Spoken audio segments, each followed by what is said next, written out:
اطاعت مصطفیٰ میں. فرمایا ان کے اخلاق کیسے ہوں گے؟ فرمایا عباد الرحمن الذین یمشون علی الارض ہونا. فرمایا یہ ایسے ہیں جو چلتے زمین پر ہیں، رحمان کے بندے، مگر وہ ایسے نرم ہوتے ہیں کہ جھک کر چلتے ہیں. وَإِذَا خَاطَبَهُمُ الْجَاهِلُونَ قَالُوا سَلَامًا. جاہل لوگ بھی ملے، بحث کرنے والے، تو انہیں بھی لڑتے نہیں ہیں، بد دعا نہیں دیتے. قَالُوا سَلَامًا، ان کے لیے بھی سلامتی کی دعا کر کے گزر جاتے ہیں. یہ عالم ہے ان کا. اور فرمایا ان کا طلب کیسی ہے، طلب کیسی ہے؟ فرمایا الذین یذکرون اللہ قیاما وقعودا وعلی جنوبہم. فرمایا وہ کھڑے بھی ہو تو اپنے مولا کے ذاکر ہوتے ہیں، وہ بیٹھے بھی ہو تو اپنے رب کا ذکر کر رہے ہوتے ہیں. اور جب ذکر ان پر کیفیت اور بن کر طاری ہو جاتا ہے تو وہ گر بھی جائے گا اس میں، تو پہلوؤں پر بھی اپنے مولا کا ذکر کر رہے ہوتے ہیں. حضرت ذوالبجادین حضور کے صحابی ہیں، حضور کے صحابی ہیں، 2 چادروں والے. مکہ شریف میں جب اسلام قبول کیا، نکلنے لگے تو گھر والوں نے کہا جو کچھ ہے ہمیں واپس کر کے جاؤ. لے لو، مال دے دیا، متاع دے دیا، سارا کچھ دے دیا. اور جاتے ہوئے کہنے لگے یہ لباس بھی ہمیں دے جاؤ. حضور کی خاطر اپنا لباس بھی اتار دیا، 2 چادریں لی اور مدینے کی طرف. کتنے 100 کے 600-700 کلومیٹر بنتا ہے مکہ سے مدینہ، چل پڑے. آقا کے مدینے پہنچے. صبح فجر کے وقت ملاقات ہوئی. حضور نے تکتے ہی کہا ہوا عبداللہ ذوالبجادین، وہ ہے میرا عبداللہ 2 چادروں والا. صرف 2 چادریں لے کر مالک کے لیے ہجرت کر کے میری طرف آ گیا. اور وہ رب کے ذاکر تھے. اب تو یہ بھی سوال کیا جاتا ہے اونچا ذکر کریں یا نیچا. یار یہ کون سے سوال ہو گئے؟ یار کے ذکر کے لیے بھی اونچائی کی چاہیے ہوتی ہے. بھائی جس کو اونچا مزہ آتا ہے وہ اونچا کرے، اور جس کو خفی میں مزہ آتا ہے وہ خفی کرے. نہ خفی والا اونچے پر اعتراض کرے، نہ اونچے والا خفی پر اعتراض کرے. ذکر تو یار کا ہونا چاہیے. یہ کن مسلکوں میں ہم پھنس گئے؟ یہ سارا مسئلہ جھنجھٹ اس لیے ہے کہ کہیں مولا کا ذکر کر نہ لیں ہم کر نہ لیں، ہم سمجھ نہیں لگے یہ چال ہے. ان فکروں میں پڑنے کی ضرورت نہیں. اب آقا علیہ السلام کی صحابی مسجد نبی سے سرکار گزر رہے ہیں اور حضور علیہ السلام نے سنا ذوالبجادین عبداللہ بلند آواز سے اللہ کا ذکر کر رہے ہیں. تو ایک صحابی جو ساتھ تھے، یا رسول اللہ، اللہ کہیں تو آرام سے بھی سنتا ہے، اونچی آواز سے کیوں پڑھ رہے ہیں؟ لگتا ہے کوئی منافق ہے. حضور نے فرمایا انہ آواز، چھوڑو اسی لیے اللہ کا مست ہے. حضور نے فرمایا. اور جب ان کا وصال ہوا، وصال کے وقت یہ منظر تھا جسے میں نے ساری بات بتانے کے لیے کہ ان کی کیفیات کیا تھی. جب وصال ہوا تاجدار کائنات نے کسی اور کو نہیں، سیدنا صدیق اکبر اور فاروق اعظم کو فرمایا تم اس کی قبر کھودو. اور جب قبر کھود گئی تو تاجدار کائنات خود ان کی قبر میں لیٹے رہے. حضرت عبداللہ ابن مسعود رضی اللہ تعالیٰ عنہ یہ منظر بیان کرتے ہوئے رونے لگ پڑے اور فرمایا میرا دل کرتا تھا عبداللہ ذوالبجادین کی جگہ کاش میں ہوتا کہ جس کی قبر میں مصطفیٰ لیٹے ہو، کہ مٹی کو حضور کا جسم لگا ہو تو مٹی وہ کیسے اس جسم کو کھائے گی جو وہاں آ جائے گی. یہ ہے لجبالیاں، یریدون وجہہ والوں کا حال ہوتا ہے. فرمایا اذا ذکر اللہ وجلت قلوبہم، جب اللہ کا ذکر کیا جاتا ہے تو ان کا دل ڈر جاتا ہے. کئی دفعہ کوئی ذکر کرتے ہوئے طرف جائے نا، کہتے ہیں یہ دیکھو یہ کیا کر رہے ہیں. یہ آقا علیہ السلام کے دور میں ایسا تھا، کیونکہ یہ حدیثوں کے اوپر بیان نہیں کیا جاتا. آقا صلی اللہ علیہ وسلم نے خود خطاب فرمایا. خطاب فرماتے ایک شخص سامنے بیٹھا رو پڑا. حضور نے فرمایا یہ مدینے کے بڑے بڑے گناہگار کہاں ہیں، وہ اس مجلس میں آ جائیں. یہ شخص اکیلا نہیں رو رہا، اس کے ساتھ فرشتے رو رہے ہیں اور کہہ رہے مولا جسے رونا نہیں آ رہا اس رونے والے کے صدقے انہیں بھی معاف فرما دے. یہ آقا علیہ السلام کی حدیث ہے. تاجدار کائنات صلی اللہ علیہ وسلم نے خطاب فرمایا. پھر ایک اور خطاب حضور کی زبان اقدس سے، جب زبان سے حال سے آواز، یہ کہتے ہیں نا حضور غوث پاک کے دور میں لوگ تڑپ جاتے تھے. یہ سارا آقا کے فیض ہے. پہلے حضور کی بارگاہ کی طرف آئے. تاجدار کائنات صلی اللہ علیہ وسلم خطاب فرمایا تو آیت پڑھی یا ایھا الذین آمنوا قوا انفسکم واہلیکم نارا. فرمایا ایمان والو اپنے آپ اور اپنے گھر والوں کو دوزخ کے عذاب سے بچا لو. یہ آیت پڑھی جس کا ایندھن پتھر اور انسان ہے. جب یہ آیت سنی ایک جوان صحابی بیٹھے تھے, وہ یہ آیت سن کر تڑپے اور تڑپ کر بے ہوش ہو کر گر پڑے. تاجدار کائنات نے اپنا خطاب چھوڑا تو ان کے پاس آ گئے اور اپنا دست رحمت ان کے سینے پہ رکھا اور کہا بیٹا پڑھو قولوا لا الہ الا اللہ, قولوا لا الہ الا اللہ. اور آقا اسلام نے ان کے سر کو اپنے زانوں میں لے لیا.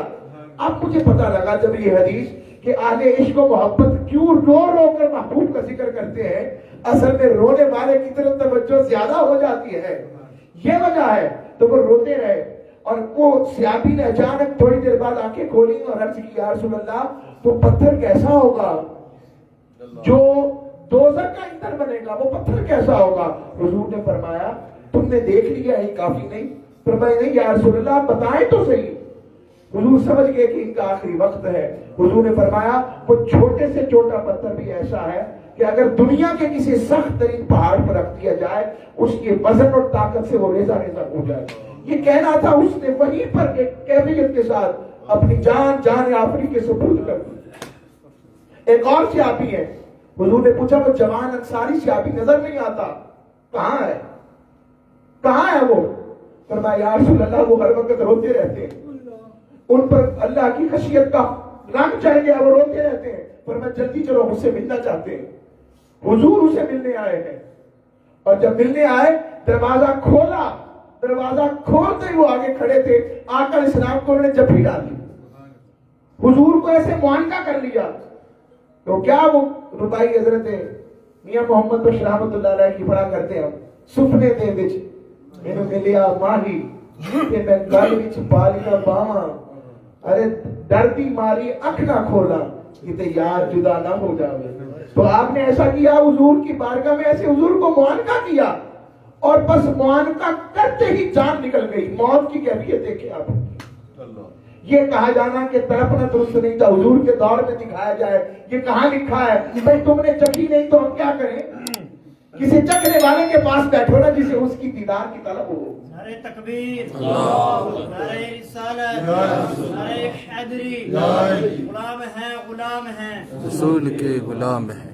وہی ہے تیرے زمانے وہی ہے تیرے زمانے کا امام برحق جو حاضر و موجود سے پوچھا ہے. اب اس کی ایک مثال بڑا عرصہ پہلے مجھے یاد آ گئی ایک بار. یہ جو میگنیٹ ہوتا ہے جسے مقناطیس کہتے ہیں, اور مقناطیس آگے چیزیں ہوتی ہیں. مقناطیس جو ہوتا ہے یہ دو طرح سے بنتا ہے عمومی طور پر. ایک ہوتا ہے الیکٹرک چارج میتھڈ اور ایک ہوتا ہے direct stroke method. Electric charge method کیا ہوتا ہے کہ آپ لوہا لے کر اس میں سے خاص زاویے سے کرنٹ گزارتے ہیں, بار بار گزارتے گزارتے وہ خود میگنیٹ بن جاتا ہے. یاد رکھیے اس طریقے سے صوفی بنتا ہے.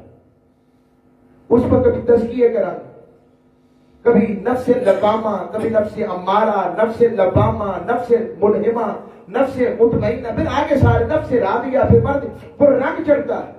وہ بار بار اللہ اور اس کے رسول کی محبت و ذکر کا اور کیفیت کا اور اخلاق کا وہ جو کرنٹ گزرتا ہے نا, اس سے بنتا ہے صوفی.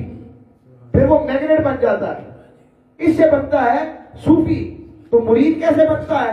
وہ بنتا ہے اس طرح جس طرح مقناطیس کے ساتھ لوہے کو رگڑتے تھے, کیونکہ وہ اتنا سہ نہیں سکتا, اس نے سہا. اور پھر یہ بنتا ہے ڈائریکٹ چارج میتھڈ سے, اس کو رگڑتے ہیں, اس کو صحبت میں رکھتے ہیں, بس پھر قفصہ کباروں کی طرح جب رکھتے ہیں تو وہ جو پہلا میگنیٹ بنتا ہے جو الیکٹرک چارج سے بنتا ہے وہ بنتے ہیں حضرت غوث اعظم, وہ بنتے حضور داتا صاحب, وہ بنتے ہیں خواجہ اجمیر, وہ بنتے ہیں حضرت رابعہ بصری, وہ بنتے ہیں حضرت حسن بصری, وہ بنتے ہیں حضرت حبیب اعظمی, وہ بنتے ہیں وہ معروف کرخی. یہ سارے بنتے ہیں.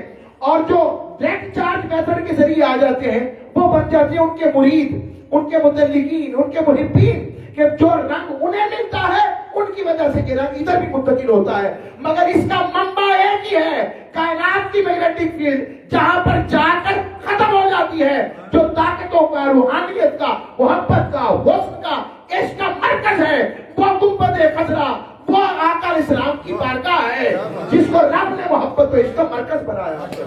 نعرہ تکبیر، نعرہ رسالت، شان اولیاء. آقا کی شریعت کے بغیر نہیں ملتا. کوئی یہ کہے کہ بس میں بھنگ پی لوں گا، چرس پی لوں گا، سنڈے کے نمبر بتانے لگ پڑے، 4 دن 10 دن نہائے، ان کا کوئی تعلق نہیں ہے. تعلق وہ ہے جس میں یار کی عشق کی بھنک نظر آئے، محبوب کی خوشبو کا رنگ نظر آئے، محبت کا رنگ نظر آئے، چاہت کا رنگ نظر آئے، اطاعت کا رنگ نظر آئے، عشق کا رنگ نظر آئے، اور حسن مصطفیٰ کے پھر اثر پذیری آتی ہے. اسی لیے کہا اظہار وضو کی اللہ، وہ جو اندر نور ہوتا ہے نا روح کا، وہ چھلک کر پھر چہرے پر آ جاتا ہے، یہ رنگ چڑھتا ہے. اور پھر اس کو بھی سائنس ثابت کرتی ہے کہ یہ غوث کون ہوتے ہیں، قطب کون ہوتے ہیں، ابدال کون ہوتے ہیں. میں آپ کو سادی مثال سے سمجھا دیتا ہوں. ایک ہے کیمرے کی آنکھ سے دیکھنا. تو کیمرے کی آنکھ بہت کچھ نہیں دیکھ سکتی کہ میرے اندر کیا ہے. اس کے لیے ضرورت پڑتی ہے تو ڈاکٹرز کہتے ہیں ایکس رے کرواؤ.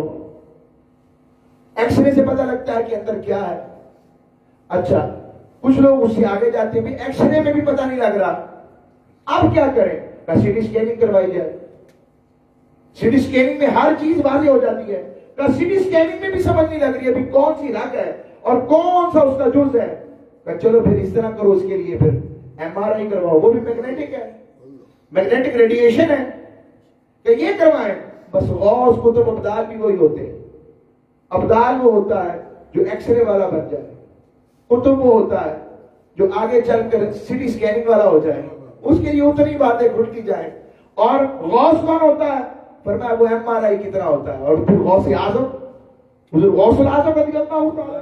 اب کہیں گے ان باتوں کا حدیث سے کیا تعلق؟ بخاری شریف کی حدیث ہے.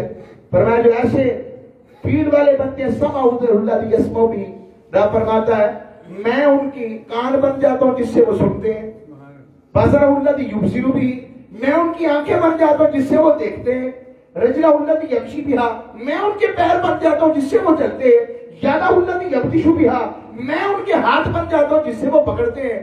فَإِذَا سَأَلَنِي لَأُوتِيَنَّ، جب بھی وہ مجھ سے مانگتے ہیں خالی نہیں رہنے دیتا، جھولی بھر دیتا ہوں.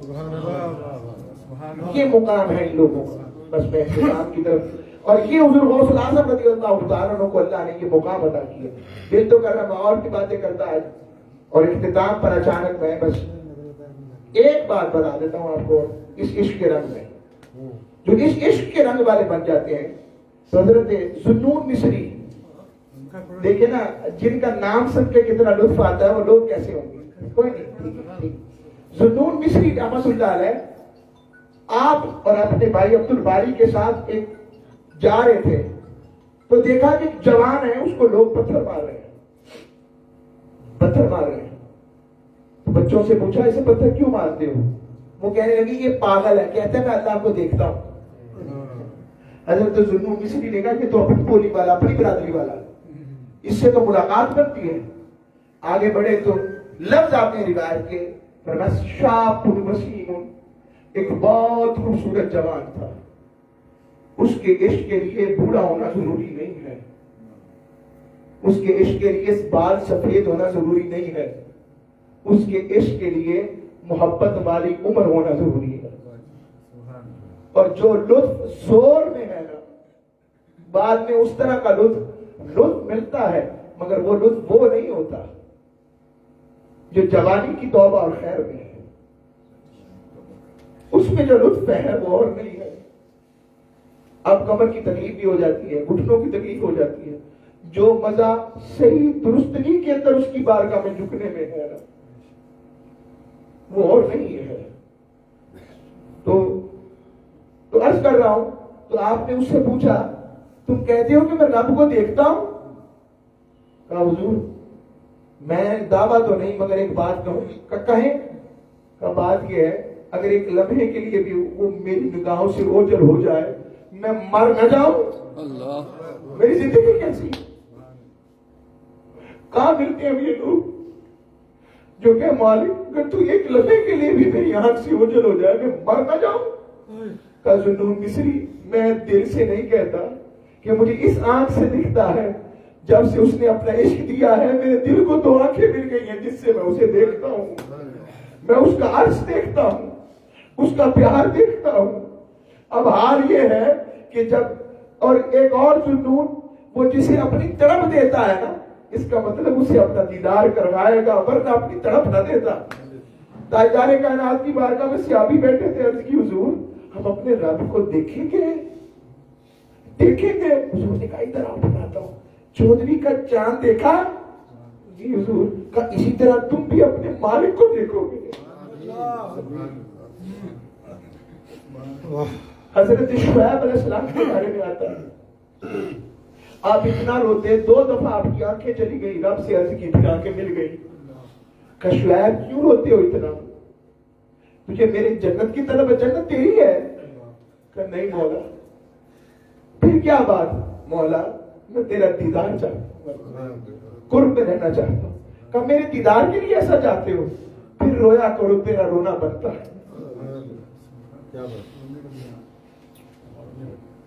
حضرت داؤد علیہ السلام کی طرف امام ابو القاسم قشیری نے روایت کیا, فرماتے حضور داتا صاحب کے شعر, فرماتے رب نے حضرت داؤد علیہ السلام کی طرف وحی کی کہ داؤد تجھے پتا ہے میں اپنے ان بندوں کا کیسے انتظار کرتا ہوں جو مجھ سے روٹھے ہوئے, مجھ سے غافل ہے. میں رب ہو کر ان کا انتظار کرتا ہوں, وہ میری طرف پلٹ کر تو آئے, میں اپنی رحمتیں لٹا دوں گا اوپر, وہ میری طرف تو آئے. کہا اگر انہیں میری شدت انتظار اور شوق انتظار کا رب ہو کر رب کہہ رہا ہے پتہ لگ جائے تو ان کے جسموں میں جانیں باقی نہ رہے, ان کی ہڈیاں ان کے جوڑوں کے ساتھ سلامت نہ رہے.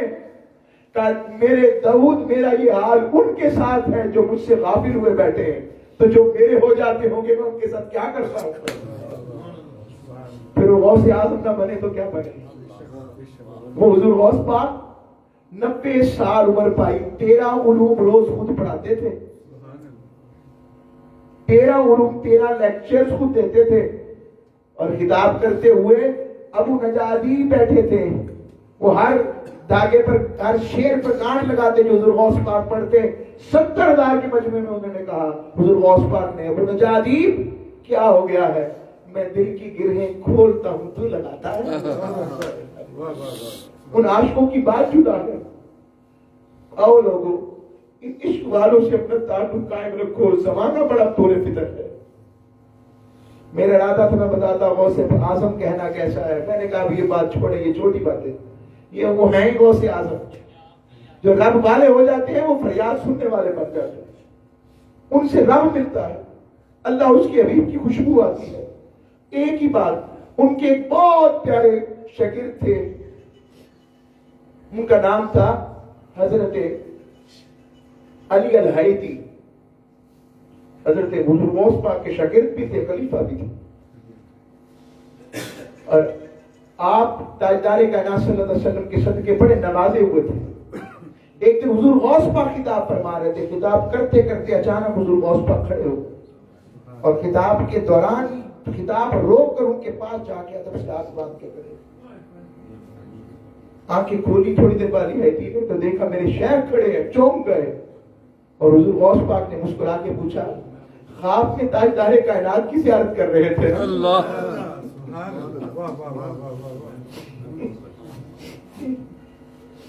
فرمایا جی حضور. فرمایا کیا فرما رہے تھے سرکار؟ فرمایا سرکار فرما رہے تھے کہ میرے بیٹے عبد القادر کا دامن نہ چھوڑنا. اب جو بات خواب میں حضرت علی حجی دیکھ رہے تھے, حضور غوث پاک جاگتی آنکھوں سے سرکار کا نظارہ کر رہے تھے, اور اتنی کثرت سے زیارت ہوتی تھی سرکار غوث پاک کو حضور کی, جب توجہ کرتے کرم ہو جاتا, اور تھوڑی دیر بھی دیر ہو جاتی نا تو مضطرب ہو جاتے.